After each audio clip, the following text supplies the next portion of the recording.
mirando alrededor. En el video anterior vimos 3 cosas que Cristo recomienda a la iglesia de la Odisea para remediar su condición. Número 1. Una fe refinada en la adversidad, pues los laodicenses de cualquier cosa se incomodan y ofenden. Y para que no se ofendan, hay que predicarles sermones agradables donde las palabras "todo lo puedo en Cristo" no significan que en Cristo podemos soportar todas las vicisitudes, sino que en Cristo podemos obtener todo lo que nuestro corazón egoísta anhela.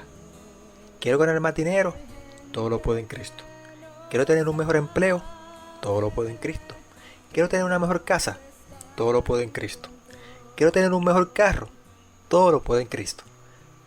Pero en cuanto a hacer sacrificios para sujetarnos a la voluntad de Dios, o para llevar la verdad a otros, o para soportar la más minúscula ofensa que pueda hacerme algún hermano, eso no lo puedo en Cristo.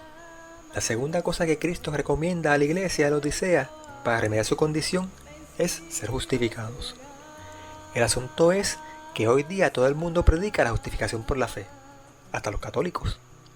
Pero la justificación requiere que haya arrepentimiento, reconocimiento del pecado y abandono del mismo. Pero nosotros, con nuestras excusas y nuestro "¿qué tiene eso de malo?", no reconocemos el pecado, y mucho menos lo abandonamos. No hacemos cosas obvias como robar un banco, pero nos robamos los materiales del trabajo o el diezmo. De modo que seguimos en nuestros pecados creyéndonos salvos. ¿Y en qué nos basamos para creer que ya somos salvos? En que se nos eriza la piel, en un mero efecto de nuestras emociones. Y la tercera cosa que Cristo recomienda a la iglesia de la Odisea para remediar su condición es ser santificados. Y ser santificados requiere que dejemos de alimentar al viejo hombre, nuestra naturaleza carnal egoísta, y alimentemos al nuevo hombre, el espiritual. ¿Y cómo es que lo alimentamos? Con oración, con estudio de la palabra de Dios y con trabajo en favor de nuestro prójimo. Con eso terminamos de estudiar la primera visión del libro de Apocalipsis. Esa primera visión consta de 2 partes. La primera, la de Cristo caminando entre los 7 candeleros, que nos muestra lo que está ocurriendo en el cielo. Y la segunda, las cartas a las 7 iglesias, que nos muestran lo que acontece en la tierra.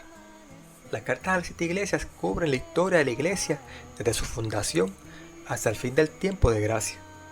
De igual manera, la obra de Cristo, simbolizada en la visión de Cristo caminando entre los candeleros, es una obra que se realiza durante todo el tiempo de gracia. No se refiere a algo que Cristo hizo en un momento específico, sino a su obra de mediación, cuidado y provisión en favor de su pueblo, la cual durará hasta que finalice el tiempo de gracia. Ese tiempo de gracia habrá de terminar al final del periodo de la iglesia de la Odisea, el pueblo del juicio. Y la iglesia de la Odisea somos nosotros. Es en nuestros días que ocurrirá el sellamiento, del cual estudiaremos más adelante. Y ese sellamiento es lo que separará el trigo de la cizaña. No habrá más oportunidad de salvación después que la gracia se cierre. Por eso es que Cristo termina su mensaje a la Odisea diciendo: sé pues celoso y arrepiéntete. Y si Cristo nos dice que seamos celosos, es porque no lo somos. Somos descuidados, chapuceros, mediocres. Por otro lado, la palabra que se traduce como arrepentimiento, que es el paso necesario para ser justificados, literalmente significa volverse, darse la vuelta. O sea, girar 180 grados e ir en la dirección opuesta. Si ahora vamos en el camino de la vida cristiana descuidada y mediocre, debemos cambiar de rumbo y andar por el camino de una vida cristiana de consagración y celo por la causa de Dios. Cuando estudiamos a Daniel dijimos que todas las profecías apocalípticas comienzan a cumplirse en el mismo periodo del tiempo en que el profeta las recibe, y que desde allí se extienden hacia el futuro, hasta el establecimiento del reino de Dios. ¿Quiere decir eso que la profecía de las 7 iglesias es una excepción a esa regla? Porque solo cubre el periodo de duración del tiempo de gracia y no llega hasta el tiempo del establecimiento del reino de Dios. La respuesta es no, porque la profecía de las 7 iglesias llega hasta el tiempo del establecimiento del reino de Dios en las recompensas prometidas a cada iglesia si se mantiene firme hasta el fin. Al final del mensaje de cada una de las iglesias, Cristo da una amonestación y promete una recompensa a los que obedezcan a su amonestación. Esas recompensas nos llevan hasta el tiempo del establecimiento del reino de Dios. La recompensa prometida a la iglesia de la Odisea es: al que venciere, le daré que se siente conmigo en mi trono, así como yo he vencido y me he sentado con mi Padre en su trono. Esta promesa, con la cual termina la primera visión de Apocalipsis, une esa primera visión que hemos estado estudiando con la siguiente. Pues en la segunda visión, que comenzaremos a estudiar hoy, veremos a Cristo junto a su Padre en el trono de su Padre. Los ministros protestantes, para desacreditar la interpretación historicista de las profecías, a la vista de sus feligreses dicen: esos adventistas son unos disparateros, que ellos dicen que Cristo no entró al lugar santísimo cuando subió al cielo. Cristo es Dios, Cristo puede entrar al lugar santísimo cuando le da la gana. Y sus feligreses, como son vagos y no estudian la Biblia, se creen ese argumento, que no es más que una racionalización. La salvación no se debe basar en conjeturas y racionalizaciones, sino en un "así dice Jehová". Y en este video veremos que no son los adventistas quienes dicen que Cristo no entró al lugar santísimo cuando ascendió al cielo, sino que es la Biblia quien lo dice. En la primera visión vimos a Cristo caminando entre los candeleros. Los candeleros, ¿pertenecen al lugar santo o al lugar santísimo? ¿Verdad que pertenecen al lugar santo? Entonces la primera visión de Apocalipsis pone a Jesús en el lugar santo y no en el santísimo. Veamos entonces dónde lo pone la segunda visión.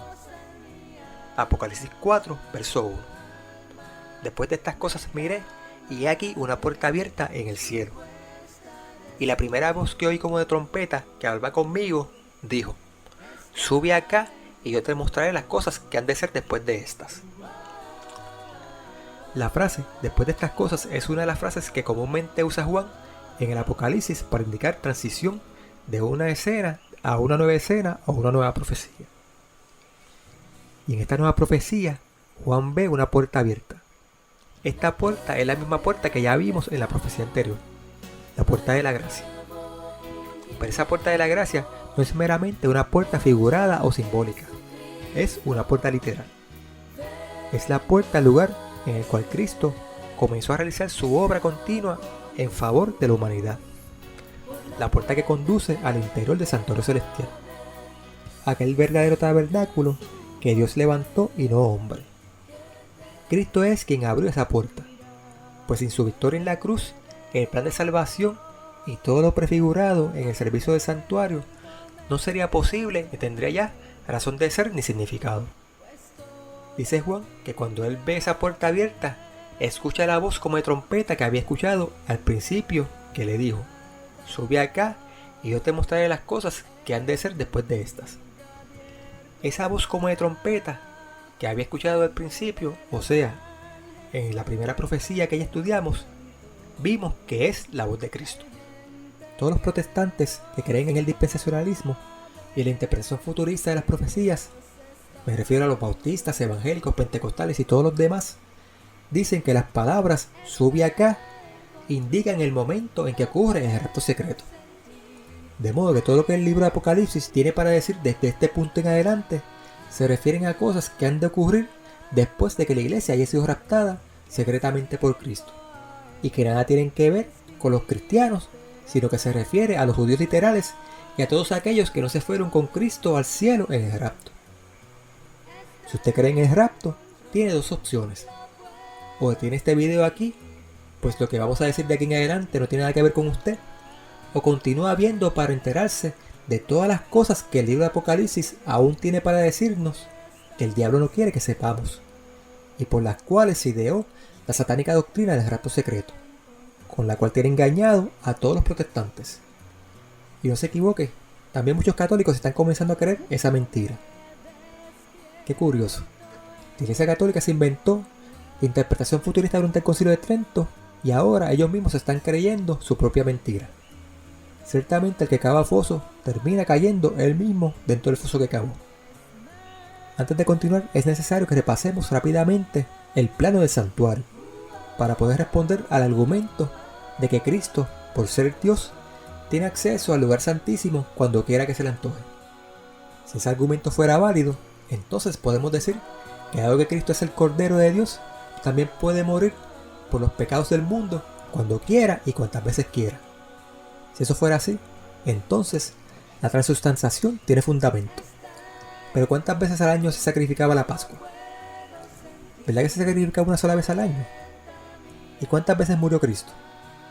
Me parece que Pablo es muy claro cuando dice que Cristo murió una sola vez y que esa única vez es suficiente. Ahora, ¿cuántas veces al año entraba el sumo sacerdote al lugar santísimo? Me parece que la Biblia también es muy clara cuando dice que el sacerdote solamente entraba una sola vez al año al lugar santísimo. El error de la gente está en identificar el arca del pacto como el trono de Dios. Ciertamente el arca es el trono de Dios, pero es el trono del juicio. ¿Se acuerdan cuando estudiamos Daniel capítulo 7? Que nos dice que fueron puestos tronos y entre esos tronos hay uno en el cual el anciano de días llega y se sienta. Ese trono de Daniel 7 es el trono del juicio. Ese es el trono simbolizado por el arca del pacto. Y ese lugar donde son puestos los tronos es el lugar santísimo. Y ni Cristo ni el Padre, por ser Dios, entraban y salían del lugar santísimo a gusto y gana. Pues Dios es un Dios de orden. Y ambos entraron al lugar santísimo cuando llegó el tiempo de entrar. El tiempo que ellos mismos habían determinado. Y ese tiempo ya lo estudiamos en Daniel capítulo 9. Hasta 2300 tardes y mañanas y el santuario será purificado. Ni Cristo ni el Padre entraron al lugar santísimo sino hasta 1844. El lugar santísimo Dios lo creó para que fuera el salón del juicio. Y hasta que el juicio no comenzó, ni Cristo ni el Padre entraron allí. No porque Cristo fuera o no fuera Dios, sino porque Dios no establece cosas para después Él mismo violarlas. Dios es un Dios de orden.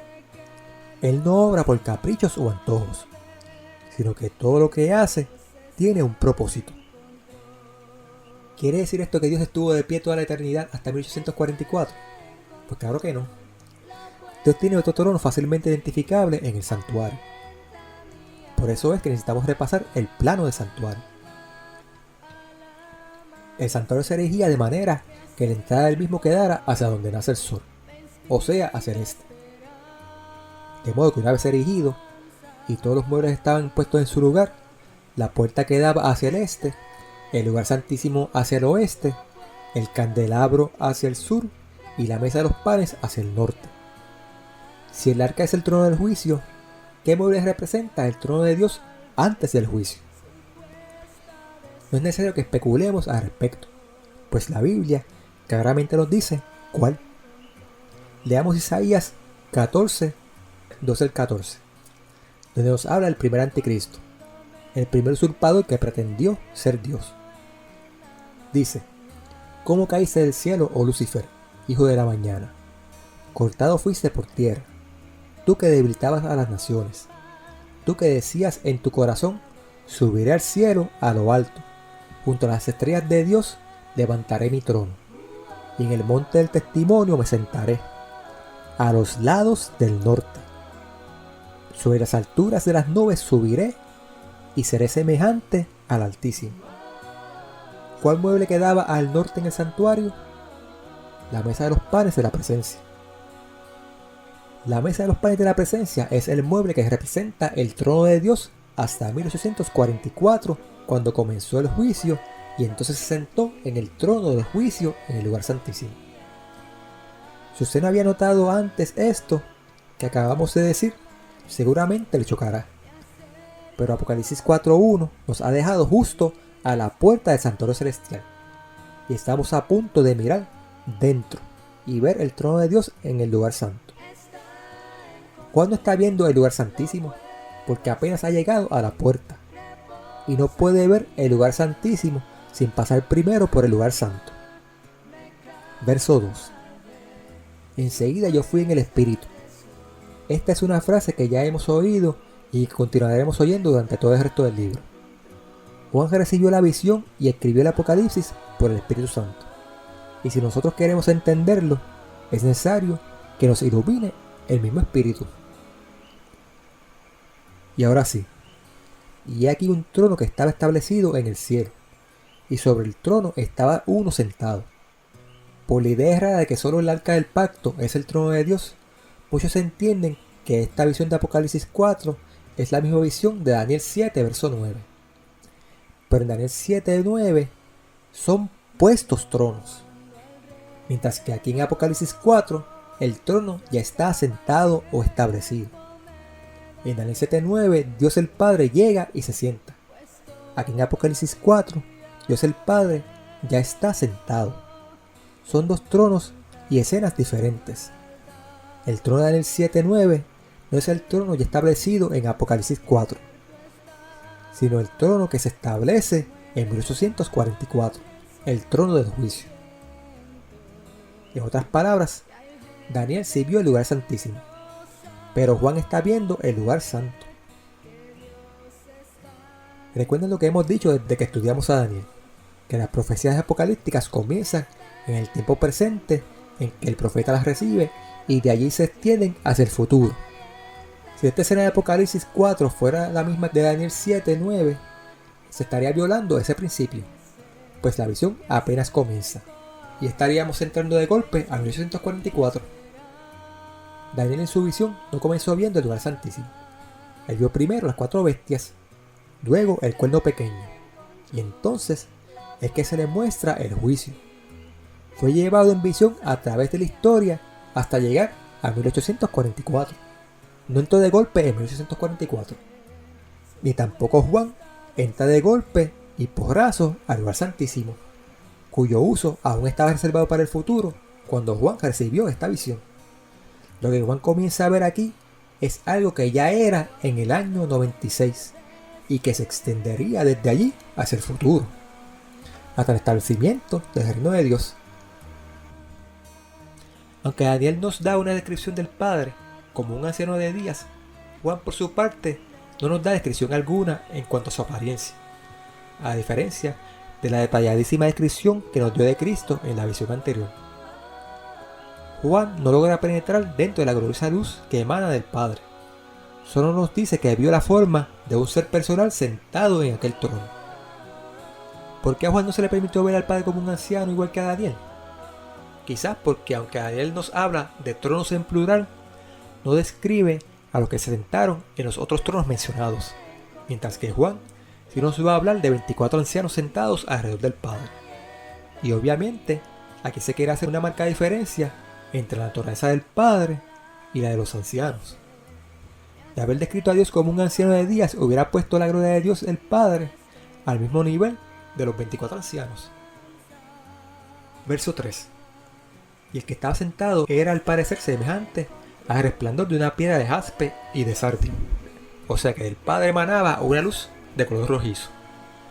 Y había un arco celeste alrededor del trono, semejante en aspecto a la esmeralda. No un arco iris con los 7 colores que comúnmente vemos, sino un arco iris de tonos verdes. Hay que señalar que Juan está escribiendo lo mejor que puede, partiendo de las cosas que él conocía, y que podemos estar seguros de que las descripciones que Juan nos da se quedan muy cortas a la realidad. Verso 4. Y alrededor del trono habían 24 tronos, y vi sobre los tronos 24 ancianos sentados. Estos tronos también ya estaban, y los 24 ancianos también ya estaban sentados en ellos. Y vi sobre los tronos 24 ancianos sentados, vestidos de ropas blancas y teniendo sobre sus cabezas coronas de oro. ¿Quiénes son estos ancianos? Se les describe como teniendo vestiduras blancas. Este énfasis no lo vemos en las descripciones de todos los diferentes ángeles que se mencionan en el Apocalipsis. Eso no quiere decir que los ángeles no vistan de blanco, sino que más bien se da por sentado, como puede esperarse de seres que nunca pecaron. Podemos entonces inferir que el énfasis en las vestiduras blancas implica justificación.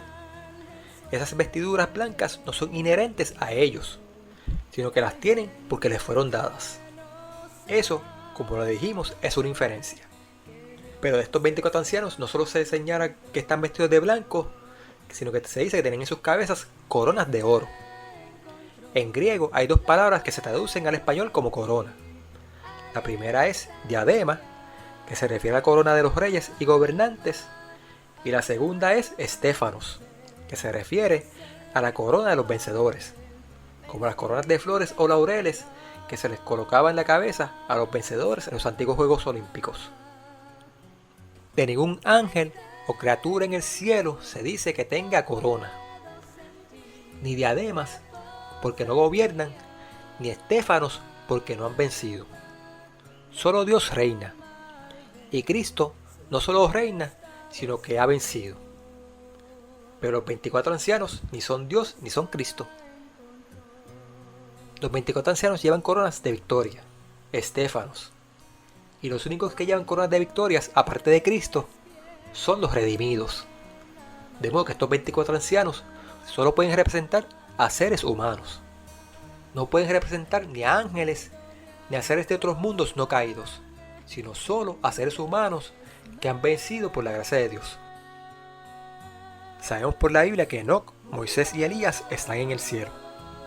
También la Biblia nos habla de muchos santos cuyas tumbas se abrieron durante el terremoto ocurrido al morir Cristo, y que resucitaron junto con Cristo el domingo de la resurrección, y ascendieron con Cristo al cielo como primicias. Así que tenemos seres humanos que ya están en el cielo, y que bien pueden constituir a estos 24 ancianos aquí mencionados. Pero esto no quiere decir que en el cielo hayan específicamente 24 seres humanos ahora mismo. El 24 es un número simbólico.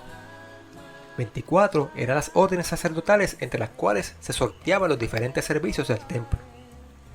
Y más adelante los escucharemos diciendo que fueron constituidos un reino de sacerdotes. Y los veremos llevando incienso. Además, la mención de tronos en plural en Daniel 7:9 nos indica que estos 24 ancianos participan en el juicio en el cielo. Y como conforme a la palabra de los testigos es que se debe decidir todo asunto, 24 ancianos son testigos suficientes para juzgar a las 12 tribus de Israel. 2 testigos por cada tribu. De hecho, en esta segunda visión veremos a Israel siendo juzgado. Por supuesto, estamos hablando del Israel espiritual, no el literal. Verso 5. Y del trono salían relámpagos, y truenos y voces. No es de extrañarse que Juan vea que del trono salen truenos y relámpagos, pues Juan está mirando a la fuente de poder que sostiene el universo. Ahora, la siguiente es la parte del texto que nos dice dónde ubicar el trono de Dios en el lugar santo. Y 7 lámparas de fuego estaban ardiendo delante del trono, las cuales son los 7 espíritus de Dios. Dice que delante del trono estaban las 7 lámparas. En el santuario terrenal, delante de qué mueble estaba el candelero con las 7 lámparas. ¿Verdad que estaba delante de la mesa de los panes de la presencia? La mesa de los panes, el mueble que estaba al norte y de frente al candelabro de los 7 brazos, es el trono de Dios antes de 1844. Ese es el trono en el cual Cristo se sentó con su Padre. En el santuario terrenal, sobre la mesa, se colocaban 12 panes. Y esos panes no se colocaban en un solo montón, sino que se dividían en 2 hileras. Una representa al Padre y la otra al Hijo. Así que en la primera visión vemos a Cristo en el lugar santo ministrando entre los candeleros. Y ahora, en esta segunda visión, veremos a Cristo ministrando delante de la mesa de los panes. Así que Cristo no ascendió al cielo y entró al lugar santísimo, sino que tanto el Padre como el Hijo permanecen en el lugar santo hasta el momento que ellos mismos señalaron en las profecías. Y Dios no es un ser variante, ambiguo o bipolar que dice una cosa pero hace otra. Seguramente algunos dirán que este escenario no representa el mismo lugar que Juan vio al principio, pues en la primera visión los 7 candeleros representan a las 7 iglesias, mientras que en esta segunda visión las 7 lámparas representan al Espíritu Santo. Les diré que no hay ninguna contradicción entre que los 7 candeleros de la primera visión representen a la iglesia y que las 7 lámparas en la segunda visión representen al Espíritu Santo, pues lámparas y candeleros son 2 cosas distintas. Un candelabro o candelero es una base en donde se coloca la lámpara, para que ésta esté elevada y alumbre mejor, mientras que las lámparas son los recipientes con aceite donde se coloca el pabilo o mecha que se enciende. Los candeleros las bases sobre las cuales se colocan las lámparas representan la iglesia. Y las lámparas, que son las que dan luz y están sobre los candeleros, representan al Espíritu Santo. No son dos cosas opuestas o contrarias. Las lámparas y los candelabros trabajan en conjunto, de la misma manera que la iglesia y el Espíritu Santo.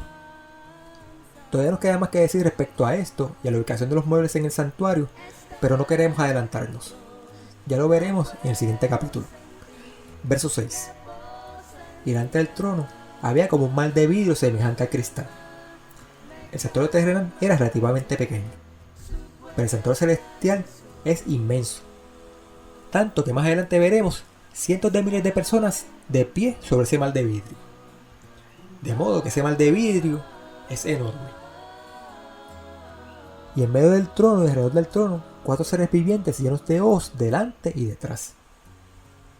Es obvio que la palabra trono no se refiere solamente al asiento en que está sentado el Padre, sino que se refiere al entorno inmediato en el cual está el asiento. Y en el trono, próximo al asiento del Padre, habían 4 seres vivientes.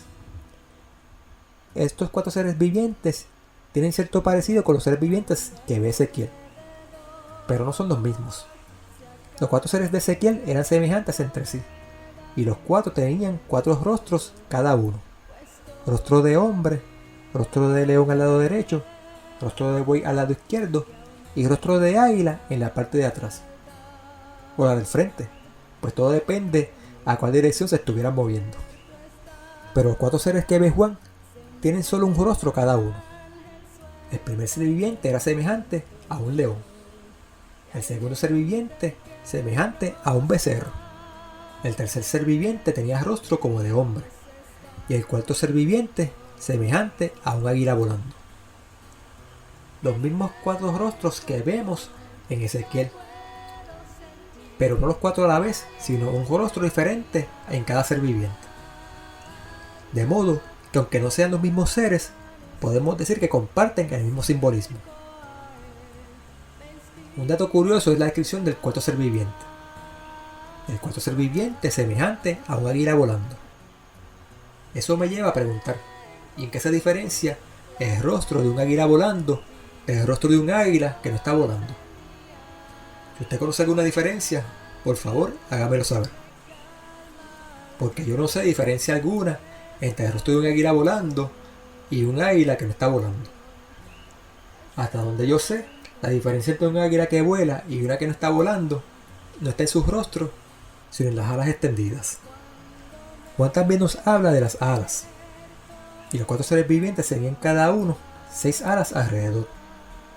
2 seres de Ezequiel tenían 4 alas, mientras que estos que Juan ve tienen 6 alas, tal y como los serafines de la visión de Isaías. Sin embargo, en ningún lugar se dice que hubiera alguna diferencia entre las alas de los 4 seres.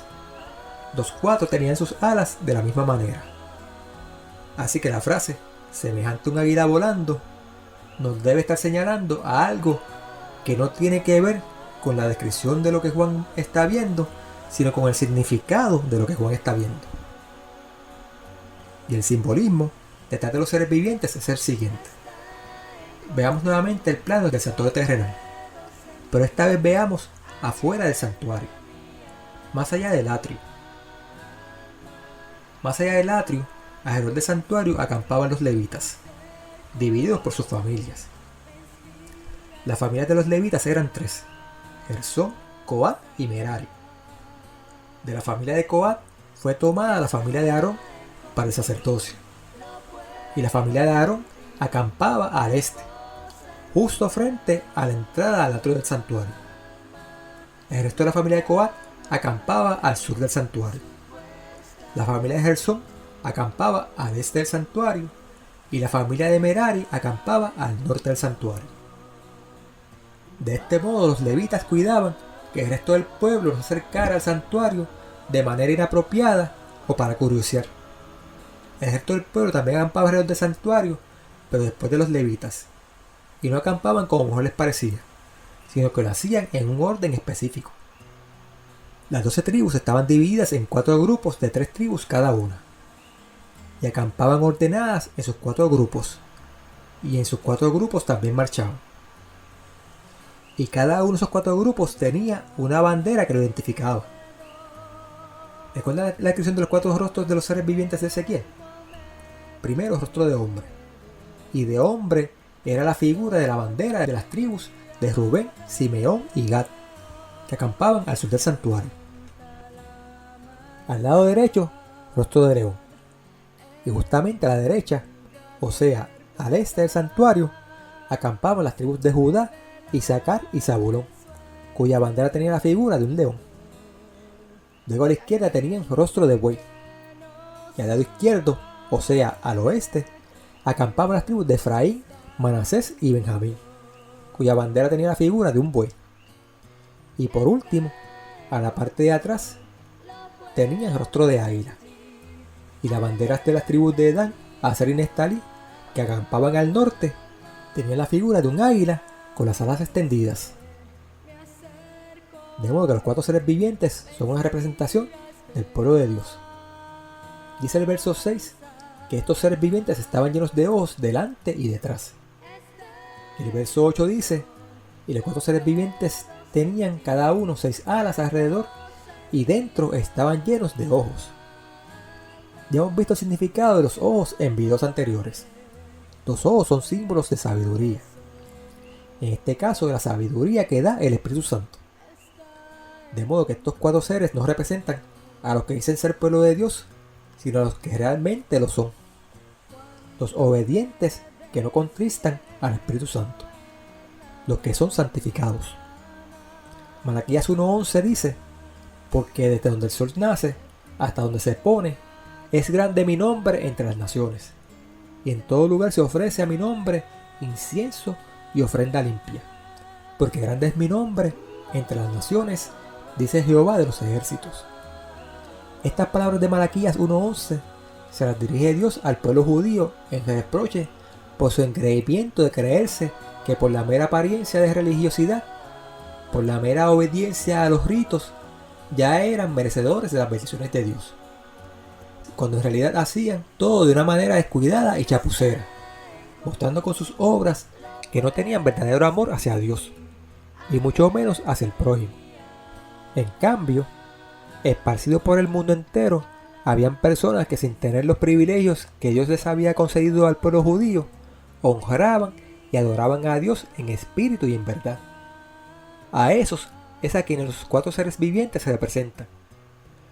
Por eso es que están llenos de ojos, porque representan a mucha gente. Y por eso están alrededor del trono, porque representan al verdadero pueblo de Dios, esparcido por el mundo entero, por los 4 ángulos de la tierra. Y por eso también se dice, y no tenían reposo día ni noche, diciendo, Santo, Santo, Santo, el Señor Dios Todopoderoso, que era y que es y que será.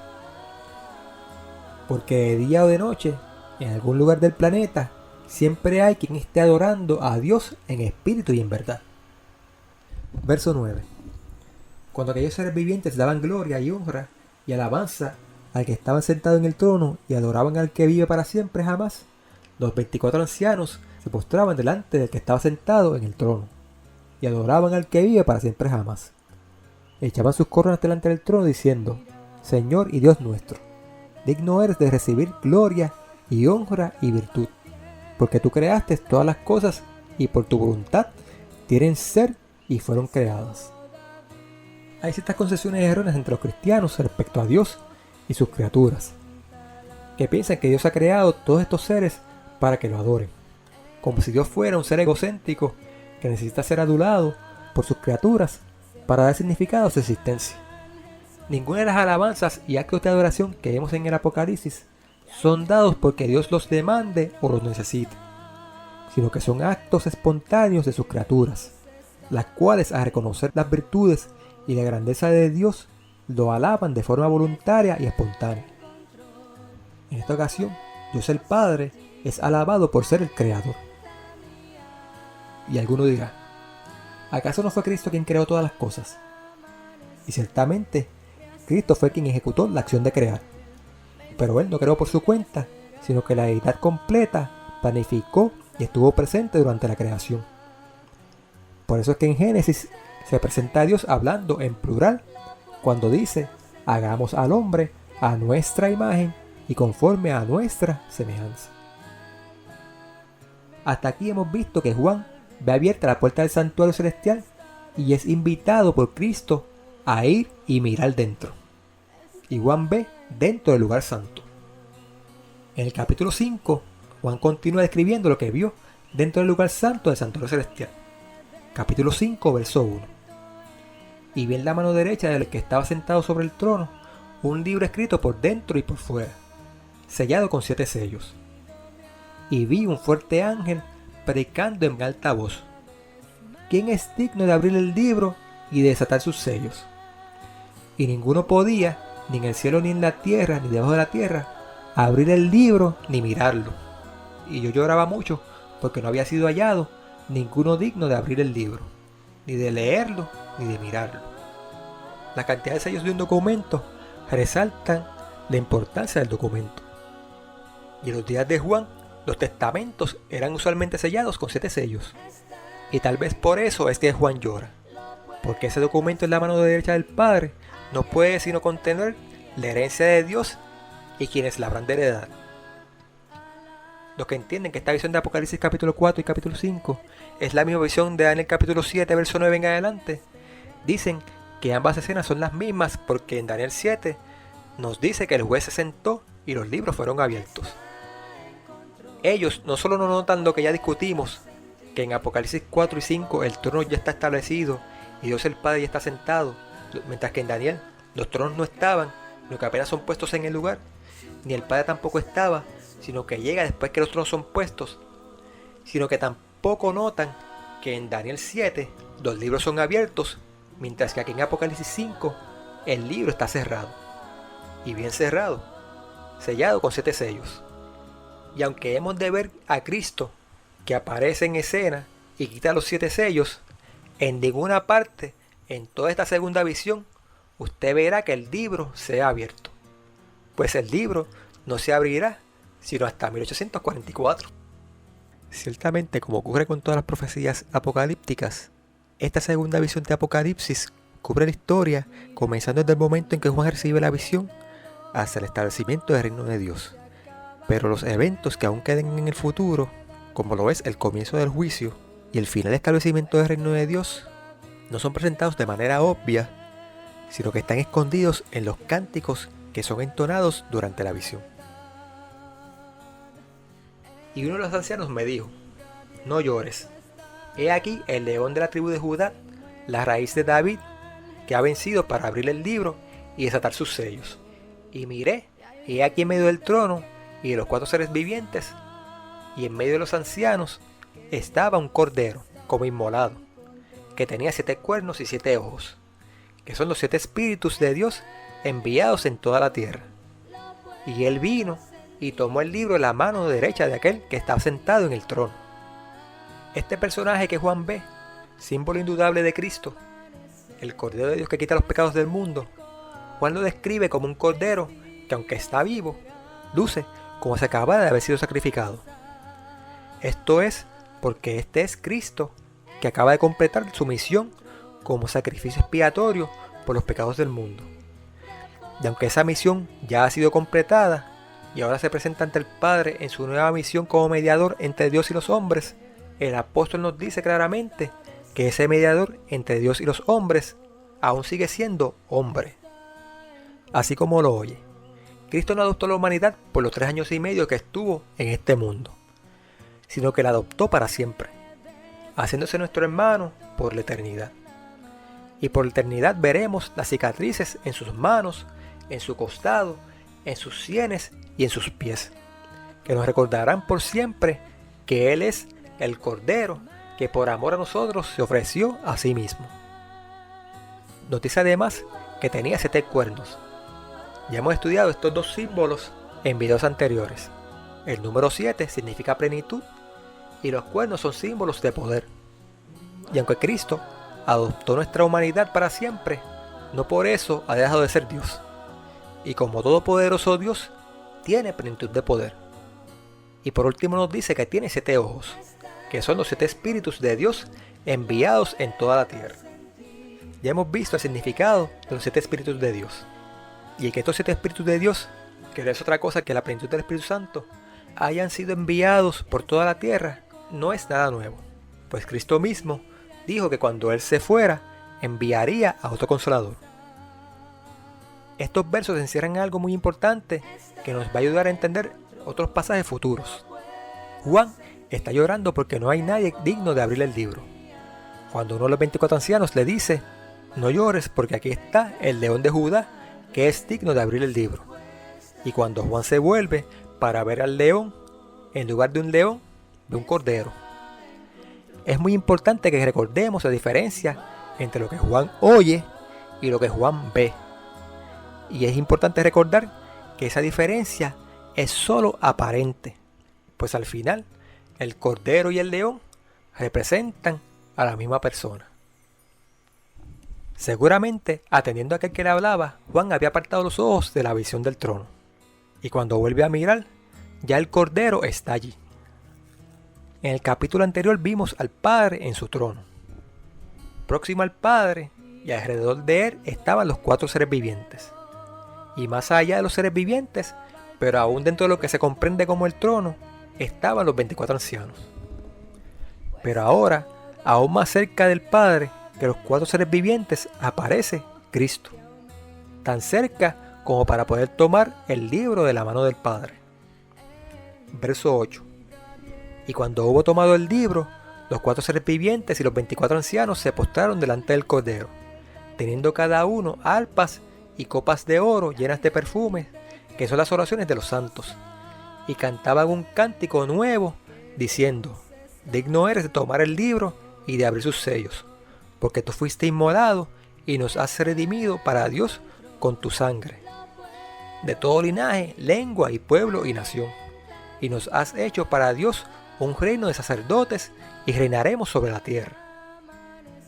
El que habló con Juan le dijo que Cristo era digno de abrir el libro, pero ahora los 4 seres vivientes y los 24 ancianos dicen en su cántico por qué es digno. Porque tú fuiste inmolado y nos has redimido para Dios con tu sangre, de todo linaje y lengua y pueblo y nación, y nos has hecho para nuestro Dios un reino de sacerdotes y reinaremos sobre la tierra. El sacrificio, la victoria de Cristo en la cruz, es razón más que suficiente para alabarlo. Como ya dijimos, las alabanzas y la adoración que sus criaturas dan a Dios no es porque Dios se las requiera o porque sea su deber, sino que lo hacen porque lo desean, porque no pueden contener su gratitud y su admiración ante un Dios tan poderoso y a la misma vez tan amante y misericordioso. Cabe señalar que las alabanzas van en aumento. En el capítulo 4, los seres vivientes alaban al Padre ellos solos, diciendo: Santo, Santo, Santo, el Dios Todopoderoso, que era y que es y que será. Y en respuesta a esa alabanza, los 24 ancianos se postraban y alababan ellos solos al Padre por ser el Creador. Pero ahora, en esta segunda alabanza, que va dirigida al Cordero, los 24 ancianos y los 4 seres vivientes alaban juntos.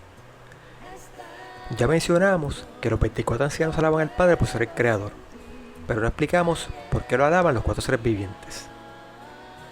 Básicamente, en esa primera alabanza, los 4 seres vivientes alaban a Dios no por algo que haya hecho, sino por su esencia, por lo que Él es. Santo, Santo, Santo. Y ya en videos anteriores habíamos dicho que ser santo, ser espíritu y ser amor son una y la misma cosa. No se puede separar el amor de la santidad, ni la santidad de la espiritualidad, ni la espiritualidad del amor. En esa primera alabanza del capítulo 4, verso 8, los 4 seres vivientes alaban a Dios por su naturaleza. Dios es santo, Dios es espíritu y Dios es amor. En cuanto a los 24 ancianos, hay quienes dicen que no pueden ser seres humanos porque aquí se les presenta como teniendo copas de oro llenas de perfume, que son las oraciones de los santos, y que la intercesión es algo que solo Cristo puede hacer y no los seres humanos. También alegan que la escritura griega en este pasaje, donde dice nos ha redimido, nos ha hecho para nuestro Dios un reino de sacerdotes y reinaremos sobre la tierra, es ambigua y que bien puede ser traducida no en la primera persona del plural, sino en la tercera persona del plural. Y en vez de decir nos has redimido, puede traducirse como nos has redimido. Nos has hecho para nuestro Dios un reino de sacerdotes y reinarán sobre la tierra. Y eso es muy cierto. Así que el traducir estas palabras en la primera o la tercera persona del plural va a depender de si creemos o no que los 24 ancianos sean seres humanos. Así que volvemos al asunto de las copas de oro llenas de perfume y al hecho de que solo Cristo es el mediador. El problema está en asumir que el tener copas de oro llenas de perfume implica mediación. Si asumimos tal cosa, no solo debemos descartar que los 24 ancianos sean seres humanos, sino que debemos descartar que sean cualquier otra criatura, incluyendo ángeles y seres de otros mundos no caídos. Si asumimos que el que los 24 ancianos tengan copas de oro llenas de perfumes equivale a que son mediadores, entonces estos 24 ancianos no pueden representar a nadie más que al mismo Cristo. Y eso no hace mucho sentido que digamos. Como dijimos, el problema está en asumir que el tener copas de oro llenas de perfume implica mediación. Una cosa es tener copas llenas de perfume y otra cosa es quemar u ofrecer perfume. En el antiguo Israel, el pueblo, entre las cosas que ofrendaban incienso. ¿O de dónde usted cree que los sacerdotes obtenían el incienso si no era de las ofrendas del pueblo? El tener o transportar incienso no convierte a nadie en mediador. El que ofrece el incienso, ese sí es el mediador.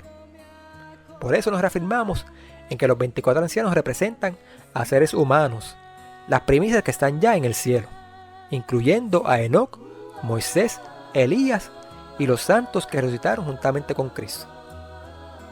Y nos reafirmamos también en que la traducción correcta de este pasaje es la de la primera persona del plural. Nos has redimido para con Dios con tu sangre, de todo linaje y lengua y pueblo y nación, y nos has hecho para nuestro Dios un reino y sacerdotes, y reinaremos sobre la tierra. Que los 24 ancianos tengan copas de oro nos indica que no están allí de vacaciones, sino que son colaboradores con Cristo, el cual los ha hecho, como el mismo canto dice, sacerdotes.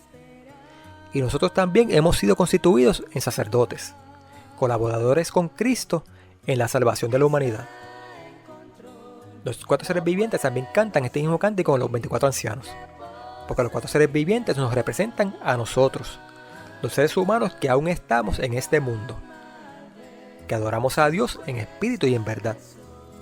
Así que tenemos a los 24 ancianos que representan a las primicias de los redimidos que ya están en el cielo, y los 4 seres vivientes que representan a los redimidos que aún estamos en este mundo esperando la pronta venida de nuestro Señor y Salvador. Estos 4 seres vivientes están aún más próximos al Padre que los 24 ancianos, que representan a los que ya están allá en el cielo, lo que representa el cuidado y atención que Dios presta a los que aún estamos en este mundo. Por eso es que están más cerca del Padre, porque nosotros los seres humanos que todavía estamos en este mundo estamos más necesitados del favor de Dios que los seres humanos que ya están allá arriba. Verso 11. Y miré y oí voz de muchos ángeles alrededor del trono, y de los seres vivientes, y de los ancianos, y la multitud de ellos era millones de millones, que decía en alta voz: el cordero que fue inmolado es digno de tomar el poder y riqueza y sabiduría y fortaleza y honra y gloria y alabanza. Aquí el canto vuelve a aumentar nuevamente, pues ahora se le unen todos los ángeles del cielo. El segundo cántico, el que cantan los 24 ancianos y los 4 seres vivientes, que nos habla de la dignidad de Cristo para abrir el libro, es un cántico previo al juicio. No puede comenzarse el juicio si antes no son abiertos los libros, incluyendo este. Pero ahora, este cántico en el cual se unen los ángeles, nos habla no de la dignidad de Cristo para abrir el libro, sino de la dignidad de Cristo para recibir el reino. De modo que el segundo cántico era anterior al juicio, pero este tercer cántico nos lleva al tiempo después del juicio, en el cual Cristo recibe el reino. Como ya hemos dicho, las profecías apocalípticas comienzan en el momento en que son dadas, y de allí se extienden hacia el futuro, hasta el establecimiento del reino de Dios. Lo vimos en las cartas a las iglesias, en las cuales el final establecimiento del reino de Dios está presente en las promesas hechas a los vencedores de cada uno de los periodos históricos representados por las 7 iglesias. Y en esta nueva visión son los cánticos los que nos van llevando hasta el final establecimiento del reino de Dios. Y eso ocurre en el cuarto cántico, en el verso 13. Y oí a toda criatura que está en los cielos y sobre la tierra y debajo de la tierra y que está en el mar y todas las cosas que en ellos están, diciendo: al Cordero sea la bendición y la honra y la gloria y el poder para siempre jamás. Y los 4 seres vivientes decían: amén. Y los 24 ancianos cayeron sobre sus rostros y adoraron al que vive para siempre jamás. Este cuarto y último canto de esta segunda visión nos lleva al momento en que toda lengua confesará que Cristo es el Señor. Toda criatura que está en los cielos se refiere a los ángeles, los seres de otros mundos no caídos y las primicias de entre los seres humanos que ya están en el cielo. Sobre la tierra se refiere a todos los que estén vivos cuando Cristo vuelva. Debajo de la tierra se refiere a todos los que murieron y que han de ser resucitados. Y los que están en el mar se refiere a todos los que murieron y no fueron sepultados, como los mártires que fueron quemados en hogueras y sus cenizas arrojadas a algún riachuelo, los cuales también resucitarán. De modo que estos cánticos nos dan una vislumbre del final establecimiento del reino de Dios. Más adelante en las siguientes profecías veremos el momento exacto en que toda criatura confesará que Cristo es el Señor. Pero ese establecimiento final del reino de Dios no puede ocurrir sin que antes ocurra el juicio. Y el juicio no podía comenzar sin que antes se abriera el libro. La acción de abrir el libro es la segunda parte de esta segunda visión. Ya vimos la primera parte, la que nos muestra lo que ocurre en el cielo. En el siguiente video comenzaremos con la segunda parte, la que nos muestra lo que ocurre en la tierra. Hasta el próximo video y que Dios les bendiga. Puesto